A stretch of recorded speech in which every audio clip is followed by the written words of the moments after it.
Hello friends, robin hood movie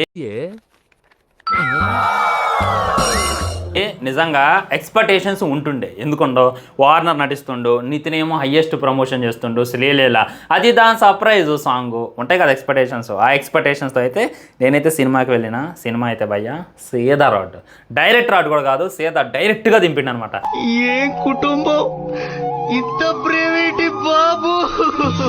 మీకు కొద్దిగా time ఇస్తాడు కొన్ని సినిమాల్లో. నితిన్ అన్న చూసుకున్నట్లయితే ఆ మాచర్ల నియోజకవర్గమైన ఎక్స్ట్రాడినరీ మ్యాన్లో అయినా కొద్దిగా టైం గ్యాప్ ఇచ్చి రాడ్ అయితే దింపిండు. కానీ ఈ సినిమాలో అయితే మీరు ఎంట్రీలోనే మీకైతే రాడ్ దిగిపోద్ది అనమాట. సినిమా స్టోరీ అంతా కాపీడే భయ్యా. హీరో దొంగతనాలు చేస్తాడు, దాన్ని అనుకున్నటువంటి రీజన్ తెలిస్తే మీరు నవ్వుతారు. అనాథ పిల్లల కోసం చేస్తాడు. అనాథ పిల్లల కోసం ఆల్రెడీ ఒక హీరో దొంగతనాలు చేసిండు. ఎవడు మన కిక్ గాడు రవితేజ అన్న ఆల్రెడీ కిక్ మూవీలో దొంగతనాలు చేసిండు, అదే పెట్టిండు. అంటే ఏంది మర్చిపోయాం అని చెప్పి డైరెక్టర్ అనుకుండా అనేటటువంటి ఫీలింగ్ అయితే నాకైతే కలిగిందనమాట. ఇంకా క్రింజ్ భయ్యా, ఏం మాత్రం నచ్చలేదు నాకైతే సినిమా. ఫస్ట్ హాఫ్ అయితే చిరాకు వచ్చేసింది. ఎక్కడ నవ్వాలో చెబితే నవ్వుతాంరా అనేటటువంటి ఫీలింగ్ కూడా నాకైతే 100% కలిగిందనమాట. ఏమాత్రం స్టోరీ లేని ఆల్రెడీ నేను మీకు చెప్పేసాను అనమాట. సెకండ్ హాఫ్లో అయితే ఇంకో కాన్సెప్ట్ పెట్టారు, అదేదో కొత్తగా పెట్టేటటువంటి ప్రయత్నం చేశారు. కానీ అది ఏ సినిమా అని చెప్పి నేనైతే సెర్చ్ చేస్తాను. సెర్చ్ చేశాక డెఫినెట్లీ ఒక షార్ట్ వదిలేటటువంటి ప్రయత్నం చేస్తా. మీకే అప్పుడైతే క్లారిటీ వచ్చేస్తుంది. అండ్ వార్నర్ అంటే మన తెలుగు ఆడియన్స్ అందరికీ కూడా పిచ్ అనమాట.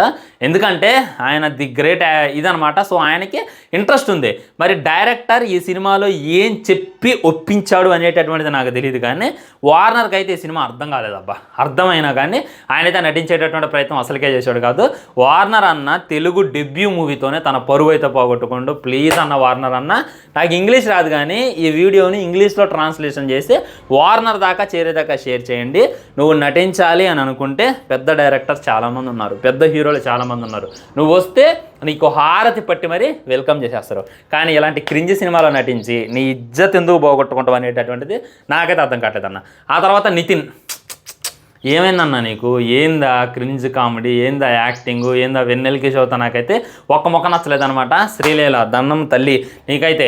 ఈ అమ్మాయికి ఆల్రెడీ ఒక ఫ్లాప్ వచ్చిందనమాట. ఇప్పుడు నితిన్ దగ్గర ఒకటి ఉంది, అదేంది నాకు అర్థం కాదు. ఒక సినిమా హిట్ అయింది అనుకోండి, ఉదాహరణకి గుండె జారి గల్లంతైంది సినిమా హిట్ అయింది అని చెప్పి అంటే నిత్యమేనానికి ఇష్కు హిట్ అయిందని గుండె జారి గల్లంతైందిలో ఛాన్స్ ఇచ్చిందనమాట. సో ఎక్స్ట్రాడినరీ మ్యాన్ ఫ్లాప్ అయింది. అదే ఉద్దేశంతో ఇది కూడా ఫ్లాప్ కావాలని చెప్పి తనకేమైనా రోల్ ఇచ్చింది అనేటటువంటిది నాకైతే అర్థం కాలేదనమాట. ఇంటర్వెల్ అయితే ఒక ట్విస్ట్ ఉంటుంది భయ్య. ఆ ట్విస్ట్ అయితే కొద్దిగా ఇంట్రెస్టింగ్గా అనిపించింది సెకండ్ హాఫ్ కోసం వెయిట్ చేయడానికి. కానీ అది కూడా బర్బాత్ అయిపోయింది సెకండ్ హాఫ్కి వచ్చేసరికి. అండ్ సాంగ్స్ అదిదా సర్ప్రైజ్. అప్పుడైతే ఎవడు కూడా సీట్లో కూర్చోవాలో ఇదైతే 100% చెప్పుకోవచ్చు.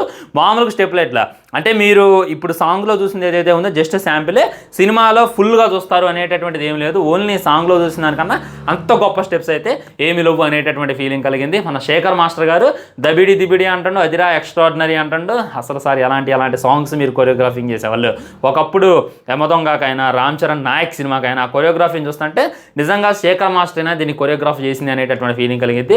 మీరైతే చూస్తుంటే ఫ్యామిలీ ఆడియన్స్ అయితే చాలా ఇబ్బంది పడ్డారు ఈ సాంగ్ ప్లే అయినప్పుడు. నా పక్కన కూర్చున్నారు, అందుకే ఆ ఎక్స్పెక్టేషన్స్ అయితే చెప్తున్నా.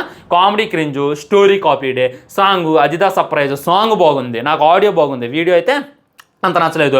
ఇంటర్వెల్లో ట్విస్ట్ ఓకే అనిపిస్తుంది. సెకండ్ హాఫ్ అంతా కూడా నిద్ర వచ్చేస్తుంది. ఇక మీకేమన్నా ఎలిమెంట్స్ కావాలి అని అంటే నా దగ్గర అయితే లేవు అనమాట. నేను చూసినవన్నీ కూడా గుర్తు పెట్టుకోండి, రాసుకొని వచ్చి మరి మీ ముందైతే ఉంచేటటువంటి ప్రయత్నం చేస్తా. చూస్తే డెఫినెట్గా వెళ్ళి ఒకసారి ట్రై చేయండి. నిజంగా వార్నర్ ఎంట్రీ అప్పుడు మీకు నవ్వుతుంది. అసలు ఈ టైంలో వార్నర్ ఎందుకు వచ్చింది అనేటటువంటి ఫీలింగ్ మీకు కలగకపోతే నన్ను అడగండి, నేనే చెప్తాను అనమాట. అది ఫ్రెండ్స్ ఓవరాల్గా రివ్యూ అయితే. ముఖ్యంగా చెప్తున్నాను నేను, నాకు ఎవరి మీద కూడా కోపం లేదనమాట. ఉన్నట్టు చెప్పాలన్నమాట. చాలామంది ఇన్స్టాగ్రామ్లో మెసేజ్ చేస్తున్నారు. మొన్న కోర్ట్ మూవీ గురించి ఒక లాజిక్ చెప్పినాను నేను. కోర్టు బయటకు రాగానే జాబిల్లి అని వీడు వాటేసుకున్నారు, ఇదేం లాజిక్ అని అంటే దానికి కూడా నాకు చాలామంది ఇన్స్టాగ్రామ్లో మెసేజ్ చేయటం, ఇదేంది నీ కోర్టు నచ్చలేదు. కోర్టు నాకు నచ్చింది, ఆ ఎలిమెంట్ నాకు నచ్చలేదు. అది అనమాట నాకు చెప్పేటటువంటి ఉద్దేశం. తర్వాత మన విక్రమ్ గారిది దానవీర స్వర కర్ణ అయింది, వీరధీర సూర్ణ, ఆ సినిమా చాలా బాగుందంట. అది చూసి కూడా డెఫినెట్లీ రివ్యూ చేయడానికి ప్రయత్నం చేస్తా. ఉంటా బాయ్. ఛానల్ని సబ్స్క్రైబ్ చేయండి, వీడియో లైక్ చేయండి, వీలైనంత వరకు వీడియోని షేర్ చేస్తూ ఉండండి. వందే మాత్రం, జై హింద్.